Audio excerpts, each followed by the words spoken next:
au titre de l'exercice 2023,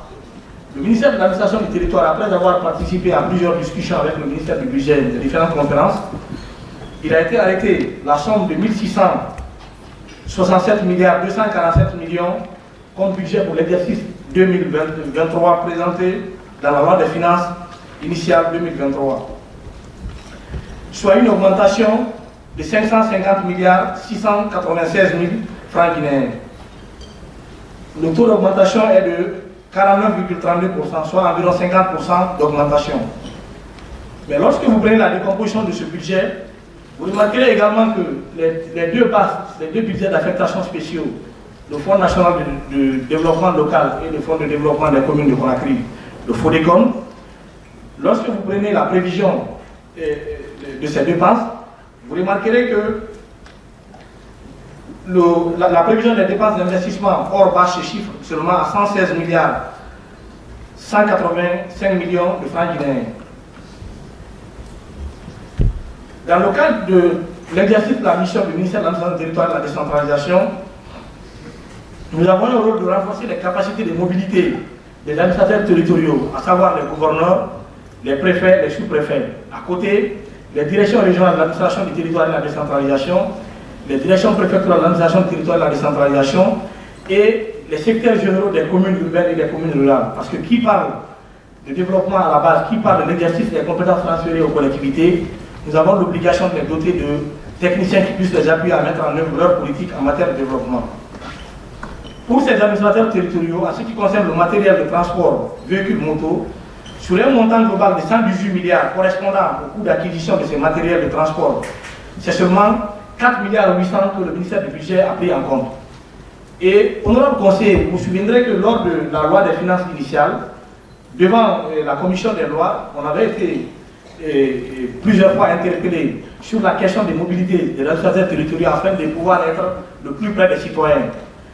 On avait fait savoir que des propositions avaient été faites au ministère du budget et que ça devait être pris en compte par la loi des finances initiales. Aujourd'hui, la loi des finances que nous avons, le budget du MATD que nous avons l'honneur de vous présenter, ne prend en compte à peu près que 4,8 milliards sur les 118 milliards de prévisions qu'on avait soumis initialement, soit un taux de 4% seulement de prise en compte par rapport à ces acquisitions. Monsieur le Président, honorable conseiller, au niveau de notre pays, nous avons une floraison de partis politiques. Nous avons une floraison de partis politiques dans notre pays qui ne nous permettent pas d'avancer aussi vite que nous voulons dans le traitement des dossiers. Pour nous permettre, en 2023, de pouvoir travailler, faire une décantation des partis politiques au niveau national, régional, préfectoral et communal, sur un budget de 1 milliard 296 millions présenté au ministère du budget, nous n'avons connu qu'une prise en compte de 129 milliards, soit 9,9% pour l'activité concernant les partis politiques. Ces activités consistent à procéder à une évaluation des partis politiques agréés à date et savoir sur la base des partis politiques agréés quels sont les partis politiques qui respectent la législation en la matière, à savoir la loi portant charte des partis politiques. À date, nous avons 163 partis politiques officiellement agréés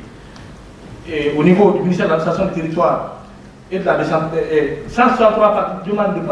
de création de partis politiques contre 181 partis politiques qui sont agréés au niveau du ministère de la décentralisation. Sur la question liée à l'évaluation des ONG et mouvements associatifs, comme je disais tout à l'heure dans la mission du ministère de la décentralisation, il ressort du constat que par les services techniques concernés, un besoin urgent et important d'audit institutionnel et organisationnel de l'existence de ces mêmes ONG coopératives et mouvements associatifs en lien avec leur activité sur le terrain et le cadre législatif qui les régit. Une activité d'envergure nationale de contrôle et de suivi est programmée, soutenue par la mise en place d'une plateforme digitalisée pour faciliter l'obtention des agréments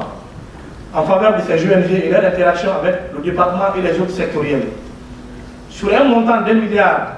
444 millions présenté au niveau